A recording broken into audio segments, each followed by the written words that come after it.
同孩子嘅矛盾，又或者同你父母嘅矛盾，全部你將佢放入老闆同埋員工上面，全部都能夠對得上，亦都可以好輕鬆解決所有嘅課題。如果佢唔係我個仔，唔係我老豆，佢係我嘅伙計同埋老闆，好多矛盾都會自己消磨。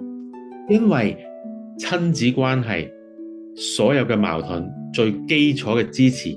都係情緒。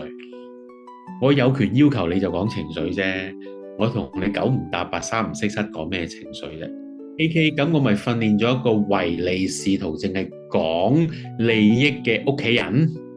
我哋嘅處理手法，我哋嘅心態要像一個伙計同埋老闆，但係我哋喺心入邊一定要重複提醒自己，我愛嘅一個人，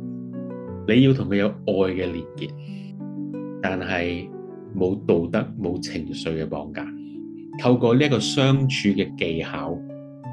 提升我哋自己同喺呢個關係入邊嘅素質。如果你唔會再咁執着你個仔，你即係當佢伙計，你讀唔讀到係你嘅事嘅時候，你唔會再咁樣將能量罩死住佢，佢就會開始為自己嘅生命開放。